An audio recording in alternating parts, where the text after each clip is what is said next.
अधिक महिन्याचं अवचित्त साधून आपण आपल्या वास्तूमध्ये भगवान विष्णूंची अत्युच्च कोटीची सेवा म्हणजे विष्णू याग कसा करावा त्या संदर्भातलीच माहिती आज आपण बघणार आहोत. अवधूत चिंतन श्री गुरुदेव दत्त. श्री स्वामी समर्थ. तुम्हा सर्वांचं आपल्या चॅनलमध्ये खूप खूप मनापासून स्वागत. अधिक महिना सुरू झाला आहे. अधिक महिन्यात आपण भगवान विष्णूंच्या जमेल तेवढ्या जास्तीत जास्त सेवा करत असतो. ह्या भगवान विष्णूंच्या सेवेमधली सुद्धा अतिउच्च कोटीची सेवा, प्रचंड सुंदर, खूप छान अशी सेवा म्हणजे विष्णू याग. आजच्या व्हिडिओमध्ये ह्या अधिक मासाचं अवचित्त साधून आपण विष्णू याग कसा करावा त्या संदर्भातली माहिती आज आपण बघणार आहोत. तर चला व्हिडिओला सुरुवात करूया. सगळ्यात आधी विष्णू याग का करावा, कोणी करावा, कसा करावा? तर विष्णू याग कोणीही करू शकतो. या संपूर्ण अधिक महिन्यामध्ये कधीही तुम्ही विष्णू याग करू शकता. पण मला विचाराल तर पौर्णिमा म्हणजे अधिक महिन्याची जी पौर्णिमा आहे त्या दिवशी असं पण आपण हवन करत असतो आणि त्या दिवशी जर तुमच्या घरात विष्णू याग झाला तर अतिउत्तम. विष्णू याग ब्राह्मणांकडून करून घेतला तर सोन्याहून पिवळं. कारण सगळ्या गोष्टी आता जेव्हा ब्राह्मण विष्णू याग करतात तेव्हा 5 चौरंग असतात. मला माहिती आहे, मी मागच्या म्हणजे 3 वर्ष आधी ते केलं होतं. तर 5 चौरंग वगैरे असतात आणि त्याच्यामध्ये नवग्रहाची पण मांडणी वगैरे छान पद्धतीने होते. पण ज्यांना नाही शक्य होत ते घरातल्या घरात साध्या पद्धतीने सुद्धा आपणच आपलं विष्णू याग कसा करावा त्या संदर्भातली माहिती आपण आज बघणार आहोत.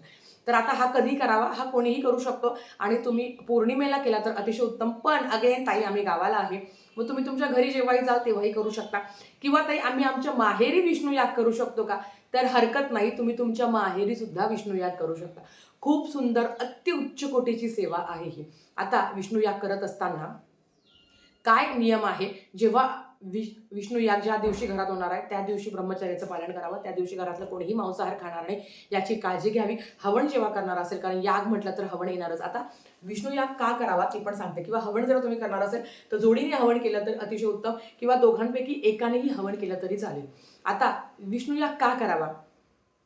मनासारखी नोकरी मिळावी, लग्न जमत नाही आहे, किंवा पत्रिकेमध्ये ग्रह दोषांची अडचण आहे. कारण जेव्हा आपण विष्णू याग करत असतो तेव्हा नवग्रह स्तोत्राचं पण आपण हवन करत असतो. त्याची एक एक ओवी नंतर आपण हवन करत असतो, ते तुम्हाला समजेलच. पण जर तुमच्या पत्रिकेत अशा काही अडचणी असतील किंवा लग्न जमत नाही आहे, आर्थिक अडचण आहे, आपण जेव्हा हवन करत असतो ना घरात, मी वैयक्तिक सांगते, आपण एकदा आपल्या घरात वास्तुशांती झाली की लवकर कोणीही वास्तुशांती करत नाही.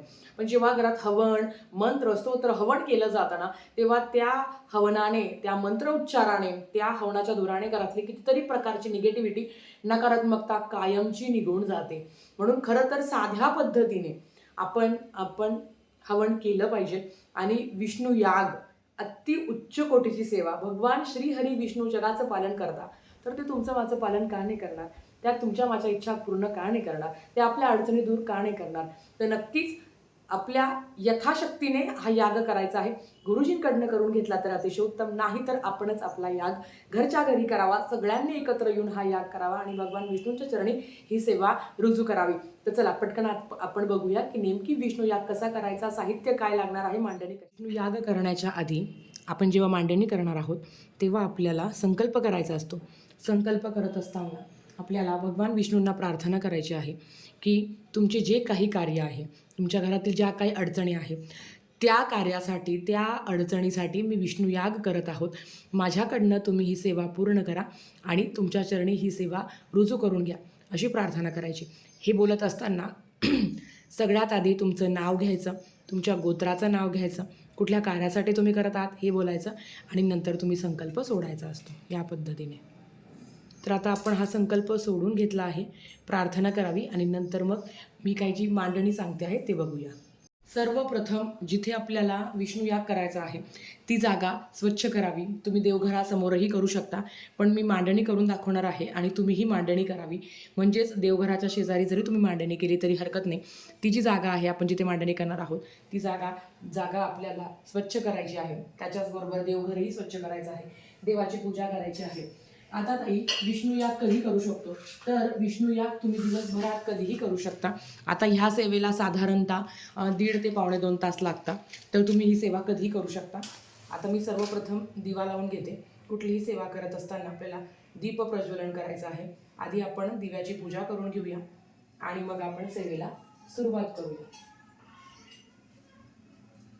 तर इथे दिव्याची पूजा करत असताना तर आता दिव्याला आपण हळद कुंकू अक्षदा अर्पण करूया आणि दिव्याची पूजा करूया. फूल अर्पण करायचं आहे.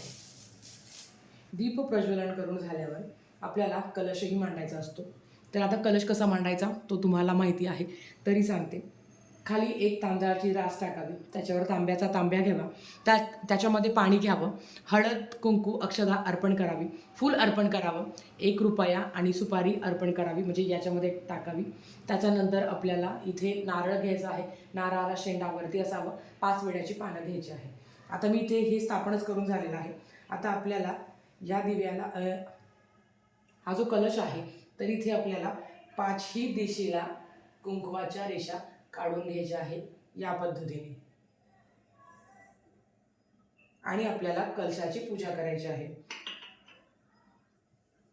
गंध पुष्प अक्षदा अर्पण करायची आहे आणि आपल्याला कलशाची पूजा करायची आहे. तुमच्या घरात भगवान विष्णूंचा कुठलाही फोटो असेल किंवा बालाजी भगवानचा फोटो असेल, प्रभू श्रीरामांचा फोटो असेल, तो तुम्हाला इथे समोर ठेवायचा आहे या पद्धतीने. आता आपल्याला सगळ्यात आधी गणपती बाप्पांची स्थापना करायची आहे, म्हणजेच काय गणपती बाप्पांची पूजा करायची आहे. आता इथे गणपती बाप्पांची मूर्ती घेतली आहे. एक वेळा गणपती अथर्व शीर्षमचं पठण तुम्हाला करायचं आहे आणि गणपती बाप्पांच्या मूर्तीवर अभिषेक करायचा आहे. ज्यांना गणपती अथर्व शीर्षम म्हणणं शक्य होत नाही त्यांनी ओम गण गणपते नमः, ओम गण गणपते नमः या मंत्राचा मंत्र जप करावा आणि गणपती बाप्पांच्या मूर्तीवर अभिषेक करावा. अभिषेक करून झाल्यावर मूर्ती ताम्हणातून काढून घेतली आणि त्यांची स्थापना आपल्याला जिथे आपण पूजा मांडणी केलेली आहे तिथे आपल्याला करायची आहे. गणपती बाप्पांची ही स्थापना होत असताना ओम गण गणपते नमः, ओम गण गणपते नमः याच मंत्राचा आपल्याला मंत्रजप करायचा आहे आणि गणपती बाप्पांची स्थापना करायची आहे. तर इथे गणपती बाप्पांची पूजा करून झाली, त्यांना फूल अर्पण करून झालं. दुसरं येतं की बाळकृष्णाची मूर्ती जी प्रत्येकाच्या घरात असते, तर आपल्याला बाळकृष्णाच्या मूर्तीवर सुद्धा अभिषेक करायचा आहे. तुमच्या घरात जर बाळकृष्णाची मूर्ती नसेल तर ती आवर्जून असावी आणि आपल्याला इथे बाळकृष्णाच्याच मूर्तीवर अभिषेक करायचा आहे. आता बाळकृष्णाच्या मूर्तीवर अभिषेक करत असताना एक वेळा पुरुष सूक्तमचं पठण करावं. ज्यांना मग तुम्ही संस्कृतमध्ये म्हणा किंवा प्राकृतमध्ये म्हणा, ज्यांना पुरुष सूक्तमचं पठण करणं शक्य होत नाही त्यांनी काय करावं तर त्यांनी ओम नमो भगवते वासुदेवाय नमः या मंत्राचा मंत्र जप करून 108 वेळा मंत्र जप करून आपल्याला बाळकृष्णांच्या मूर्तीवर अभिषेक करायचा आहे. त्याच्यानंतर मूर्ती ताम्हणातून काढून ती स्वच्छ साफ करायची आणि तुमच्याकडे वस्त्र असेल तर तुम्ही बाळकृष्णांना वस्त्रसुद्धा परिधान करू शकता. खाली तांदळाची रास ठेवायची. नंतर इथे तुम्हाला बाळकृष्णाची मूर्ती स्थापन करायची आहे या पद्धतीने. हळद कुंकू अक्षदा बाळकृष्णाला तुम्ही अर्पण करू शकता आणि तुमची इच्छा असेल जेव्हा तुम्ही विष्णू याग करणार असेल तेव्हा तुम्ही तुळशीचं सुद्धा अर्चन करू शकता. म्हणजेच काय विष्णू सहस्त्रनामावलीचं पठण करून 1000 तुळशीपत्र बाळकृष्णांना तुम्ही अर्पण करू शकता. हे तुम्ही हवन केल्याच्या आधीही करू शकता किंवा हवन केल्यानंतरही करू शकता. कारण आता माझं हवन करून म्हणजे मी आता डायरेक्ट हवन करण्यासाठीच घेणार आहे, तर आधी तुम्ही बाळकृष्णांना 1000 तुळशीचं अर्चन केलं तरी चालेल. आता ही साधी पूजा होती. नंतर तुमच्या घरात जर बाळकृष्णांची किंवा तुमच्या घरात भगवान विष्णूंची मूर्ती असेल, बालाजींची मूर्ती असेल, फोटो असेल तर ती पण तुम्हाला स्वच्छ करून घ्यायची आहे. त्याला सुद्धा गंध फुलं अक्षदा पुष्प तुम्हाला अर्पण करायचं आहे जे तुमच्या घरात उपलब्ध असेल ते. आणि हे सगळं करत असताना भगवान विष्णूंची सेवा करत असताना ओम विष्णवे नमः, ओम विष्णवे नमः किंवा ओम नमो भगवते वासुदेवाय नमः किंवा ओम नमो भगवते वासुदेवाय पुरुषोत्तमाय नमः याच्यापैकी जो मंत्र तुम्हाला येतो किंवा जो तुम्हाला माहिती आहे त्याचं तुम्हाला पठण करायचं आहे. तर आता इथे मी भगवान विष्णूंची पण आपली पूजा करून झाली. आता आपल्याला सगळ्यात महत्त्वाचं याग करायचं आहे. तर याग करण्यासाठी आपल्याला हवन पेटवायचं आहे. आता ते हवन कसं करायचं, काय करायचं ते आपण बघूया. हवन करण्यासाठी लागणारं साहित्य तुम्हाला सांगते. जर तुम्ही गुरुजींकडनं हवन करणार असेल तर ते सगळं आपल्याला सांगता, पण आपल्याला घरातल्या घरात करायचं असेल तर तुम्हाला सांगते. आपल्याला हे हवनकुंड लागणार आहे, त्याच्याबरोबर आपल्याला शेणाच्या गौऱ्या लागणार आहे, तूप लागणार आहे कारण तुपाची सुद्धा आहुती द्यायची आहे. त्याच्याबरोबर इथे काळे तीळ आहे, साखर आहे आणि जव आहे हे लागणार आहे आपल्याला. तर आपल्याला समिधा लागणार आहे. हे कुठल्याही दुकानात तुम्हाला या समिधा मिळून जाईल. 5 झाडाची लाकडं तुम्हाला मिळून जाईल. समिधा लागणार आहे आणि होमपुडा लागणार आहे आपल्याला. हाच होमपुडा थोडासा याच्यात टाकायचा आणि याने आपल्याला आहुती द्यायची आहे. म्हणजे हे सगळे जिन्नस आपल्याला एकत्र करायचे आहे. याच्यामध्ये काय घेतलं आहे मी, साखर घेतली आहे, काळे तीळ घेतले आहे, जव घेतले आहे आणि हे होमपुडा आहे, हा थोडासा घ्यायचा आहे, कापूर लागणार आहे. एवढं सामान आपल्याला लागणार आहे. आता आपण बघूया की हवन कसं करायचं आणि स्वाहाकार आहुती कशा पद्धतीने द्यायची. तर आपण बघा, या हवनकुंडामध्ये आपण आधी गौऱ्या घेतल्या आहे, त्याच्यामध्ये समिधा घेतली आहे. बऱ्याच ठिकाणी ना जे आपण नारळ आहे ना, तर नारळाच्या शेंड्याचा पण वापर केला जातो. तुमच्याकडे असेल तर ते पण तुम्ही करू शकता. आता मी हा जो दिवा आपण प्रज्वलित केला आहे ना, तर ह्याच दिव्याने आपल्याला ही आहुती पेटवायची आहे.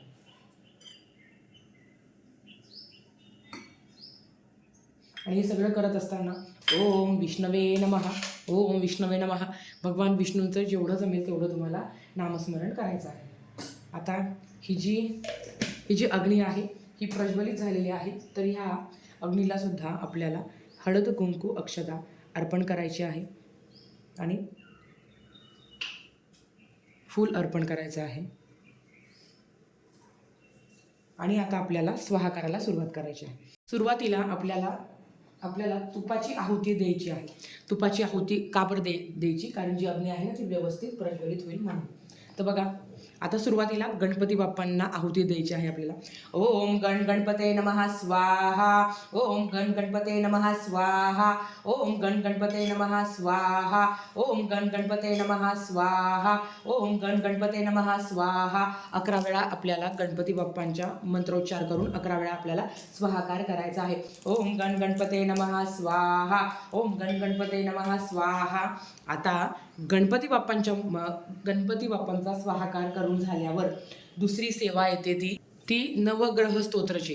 ज्यांच्या घरात गुरुजी सुद्धा हवनयुक्त विष्णू याग करणार आहेत ते सुद्धा नवग्रह स्तोत्राचं पठण करतात. नवग्रह स्तोत्रम एकदा पठण करायचं आणि त्याची आहुती द्यायची. नवग्रह स्तोत्र नित्यसेवेच्या पुस्तकात आहे. नवग्रह स्तोत्र तुम्हाला एकदाच पठण करायचं आहे आणि त्याची आहुती द्यायची आहे. आता मी तुम्हाला करून दाखवते. जपा कुसुम संकाच्यम काश्यपेय महतुतीम तमोरपी सर्व पापघ्नम प्रणतो अस्मी दिवाकरम स्वाहा. ही आहे नवग्रह स्तोत्रातली पहिली ओपी. तर हे करत असताना असं प्रत्येक ओवी म्हणायचं आणि स्वाहाकार करायचं. प्रत्येक ओवी म्हणायची आणि स्वाहाकार करायचा आहे. म्हणजेच काय, नवग्रह स्तोत्रम एकदा पठण करून तुम्हाला स्वाहाकार करायचा आहे. त्याच्याच बरोबर नंतर येतं ते तुम्हाला पुरुष सुक्तम. संस्कृतमधलं म्हटलं तर अतिशय उत्तम. संस्कृतमधलं इथे तुम्हाला पुरुष सुक्तमचं पठण करायचं आहे आणि त्याने तुम्हाला स्वाहाकार करायचा आहे. एक एक ओळी म्हटलं की त्याचा स्वाहाकार करावा. आता बऱ्याच वेळा अशा कमेंट्स येतील की ताई आम्हाला पुरुष सुक्तम संस्कृतमध्ये येत नाही, आम्ही प्राकृतमध्ये म्हणतो. तर बघा, तुम्हाला जर संस्कृतमध्ये येत नाही तर तुम्ही यूट्यूबला लावून देऊ शकता. हळूहळू आवाजात तुम्ही सुद्धा पठण करावं आणि मग तुम्ही स्वाहाकार करू शकता. एक एक ओवी झाली की तुम्हाला स्वाहाकार करायचा आहे. तर एक एक ओवी म्हणायची आपल्याला पुरुष सुक्तमची आणि स्वाहाकार करायचा. आता बघा, पुरुष सुक्तम जेव्हा तुम्ही संस्कृतमध्ये पठण करता तेव्हा फलश्रुती आहे विष्णू सुक्तमची. तर म्हणजे हे इथपर्यंत पठण झालं. 16 वेळा आपल्याला 16 ओव्यांपर्यंत म्हणून स्वाहाकार करायचा आहे आणि फलश्रुती म्हणताना हात जोडायचा आहे.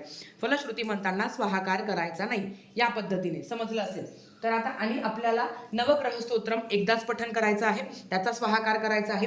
त्याच्याच बरोबर पुरुष सुक्तम एकदाच पठण करायचं आहे आणि त्याचा स्वाहाकार करायचा आहे. आता सगळ्यात महत्त्वाचं विष्णू सहस्त्रनाम. तर आपल्याला विष्णू सहस्त्रनामाचं तर आता एक वेळा आपल्याला विष्णू सहस्त्रनामाचं पठण करायचं आहे आणि आपल्याला हवन करायचं आहे. म्हणजेच काय, विष्णू सहस्त्रनामाची एक ओवी म्हटली की स्वाहा स्वाहा स्वाहा या पद्धतीने आपल्याला एक वेळा विष्णू सहस्त्रनामाचं पठण करून स्वाहाकार करायचा आहे. पण लक्षात घ्या, विष्णू सहस्त्रनाम ही 107 ओव्यांपर्यंत आहे. 107 ओव्यांपर्यंत आपल्याला स्वाहाकार करायचा आहे आणि नंतर फलश्रुती सुरू होते. फलश्रुती म्हणत असताना आपल्याला हात जोडायचे आहे. समजलं असेल तुम्हाला. आता हे सगळं करून झाल्यावर जे तुम्हाला भगवान विष्णूंचे मंत्र येतात, मग तुम्ही विष्णू गायत्री मंत्र तुम्ही 11 वेळा म्हणू शकता. ओम नारायणाय विद्महे वासुदेवाय धीमहि तन्नो विष्णू प्रचोदयात. ओम नारायणाय विद्महे वासुदेवाय धीमहि तन्नो विष्णू प्रचोदयात स्वाहा. ओम नारायणाय विद्महे वासुदेवाय धीमहि तन्नो विष्णू प्रचोदयात स्वाहा. या पद्धतीने आता त्याच्याच बरोबर ओम नमो भगवते वासुदेवाय पुरुषोत्तमाय स्वाहा. ओम नमो भगवते वासुदेवाय पुरुषोत्तमाय स्वाहा. मग आता तुम्ही ओम नमो भगवते वासुदेवाय नमः या मंत्राचा मंत्र जप न करता फक्त तुम्ही ओम नमो भगवते वासुदेवाय पुरुषोत्तमाय या मंत्राची 108 वेळा जप केला, किंबहुना 108 वेळा नाही शक्य होत तर 11 वेळा जप केला तरी चालेल. ओम ऐं व्रीं क्लीं चामुंडाय विचे स्वाहा. ओम ऐं व्रीं क्लीं चामुंडाय विचे स्वाहा. ओम ऐं व्रीं क्लीं चामुंडाय विचे स्वाहा. या पद्धतीने तुम्ही नवारणव मंत्राचं पण 11 वेळा तुम्हाला जप करायचा आहे. तुम्हाला शक्य असेल तर तुम्ही 11 वेळा श्री स्वामी समर्थ स्वाहा, श्री स्वामी समर्थ स्वाहा, श्री स्वामी समर्थ स्वाहा. लक्षात घ्या, विष्णू सहस्त्रनाम हे मोठं आहे. आता मी फक्त व्हिडिओमध्ये दाखवण्यासाठी एवढा संहिता घेतला आहे. जेव्हा मी विष्णू याग करेल, जर मी स्वतः केला किंवा गुरुजींकडनं करून घेतलं, मी भरपूर संहिता आणणार आहे. फक्त दाखवण्यासाठी तुम्हाला मी हे केलेलं आहे. त्याच्याबरोबर हे जे तुम्ही केलं आहे ज्याच्यासाठी आपण स्वाहाकाराला, तर हे सुद्धा भरपूर घ्या, भरपूर तूप घ्या आणि ह्या पद्धतीने आपल्याला स्वाहाकार करायचा आहे. याच्यामध्ये तुम्हाला अजून कुठले मंत्र माहिती असेल तर ते तुम्ही पठण करू शकता. त्याचाही स्वाहाकार केला तरी हरकत नाही. आता गीतेचा 15वा अध्याय पठण करून स्वाहाकार करू का, तर असं नाही करता येणार तुम्हाला. फक्त विष्णू सहस्त्रनाम किंवा विष्णू सहस्त्रनामावली पण भगवान विष्णूचे 1000 नावं घेऊन तुम्ही विष्णू सहस्त्रनामावलीचं पठण करू शकता. खरं तर विष्णू सहस्त्रनामावलीमध्ये जे नाव आहे तेच विष्णू सहस्त्रनामामध्ये पण आहे. जे लोक पठण करतात त्यांना माहिती आहे. मग दोघांपैकी तुम्ही एकाचंही पठण केलं तरी हरकत नाही, पण जेवढी जास्त सेवा होईल तेवढी जास्त सेवा करण्याचा प्रयत्न करा. या पद्धतीने आपल्याला विष्णू याग करायचा आहे. आता ही पूजा मांडणी उचलायची कधी, भले तुम्ही सकाळी केली किंवा संध्याकाळी तुमच्याकडनं विष्णू याग झाला, तुमच्या मनावर आहे, जसं जमेल तसं तुम्ही करू शकता. तर आता आपल्याला ही जी मांडणी आहे, ही जी पूजा आहे, ही आपल्याला दुसऱ्या दिवशी उचलायची असते. आता जेव्हा ही अग्नी शांत होते बघा, आता ही शांत झालेली आहे, तर आता ही जेव्हा शांत होईल थोडंसं दूध त्याच्यावर टाकायचं आणि ओम शांती शांती शांती 3 वेळा म्हणायचं. आता विष्णू याग केल्यावर त्या दिवशी आपल्याकडनं अन्नदान आवर्जून करावं. शक्य असेल तर तुम्ही गुरुजींना जेवायला बोलवू शकता किंवा एखाद्या सवाष्णीला तुम्ही भोजन देऊ शकता. एखादं जोडपं तुम्ही जेव घालू शकता किंवा तुम्ही अन्नदान करू शकता. विष्णू याग बऱ्याच ठिकाणी मंदिरात पण केला जातात, तिथे पण तुम्ही सहभागी होऊ शकता. मग ती सामूहिक सेवा असते, पण आपल्या घरात जेव्हा मंत्र स्तोत्र होतात तेव्हा त्याचा खूप जास्त प्रमाणात फायदा आपल्याला मिळतो. आता त्याच दिवशी जेव्हा आपण विष्णू याग करणार आहे त्याच दिवशी एखादी सवाष्णी किंवा अन्नदान शेजार पाजार कोणी असेल तर त्यांना तुम्ही जेव घालू शकता. कुठल्या नाही की आपलेच पाहिजे असं काही नाही, कोणालाही तुम्ही जेवण देऊ शकता, त्यामुळे त्यांना जेव घालू शकता. सवाष्णी असेल तर आवर्जून सवाष्णीची ओटी आपल्याला भरायची आहे. आता बघा, ही जी काही मांडणी केली होती आपण, ही दुसऱ्याच दिवशी उचलायची. मग फोटो जागेवर जाऊन त्याचा जे नारळ आहे तुम्ही फोडून खाऊ शकता. ते जे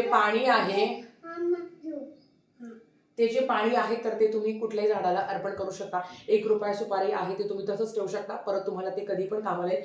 फुलं जे आहे ते तुम्ही निर्माल्यात टाकू शकता. हे काही गणपती बाप्पाची मूर्ती आणि बाळकृष्णाची मूर्ती आहे ती तुम्हाला जागेवर दुसऱ्या दिवशी ठेवायची आहे. आणि ही जी अग्नी तुम्ही प्रज्वलित केली होती तर याचा जे काही रक्षा असणार आहे तर ही तुम्ही तुमच्या घरातही जतन करून ठेवू शकता किंवा तुमच्या घराच्या आसपास कुठे जागा असेल तर तिथे तुम्ही थोडे थोडे टाकू शकता, की जेणेकरून जी काही नकारात्मकता आहे किंवा जी काही बाधा असेल, जे काही संकट असेल तर ते जाईल. विष्णू याग अतिउच्च कोटीची सगळ्यात सुंदर सेवा. ह्या संपूर्ण अधिक मासामध्ये ना मैत्रिणींनो, जसं जमेल तसं करा. जितक्या वेळा जमेल तितक्या वेळा करा, नाहीतर एकदा तरी आवर्जून करा. आपल्या घरात विष्णू याग गुरुजींकडनं केला तर अतिउत्तम, कारण 5 चौरंग वगैरे ते मांडतात आणि मग नवग्रहाची पूजा वगैरे होते. पण ज्यांना नाही करणं शक्य हो त्यांनी घरातही करावं. शेवटी देव हा भक्तीचा भुकेला आहे. आपण आपली साधी गोळी सेवा सुद्धा देवांच्या चरणी अर्पण केल्यावर ते स्वीकारता.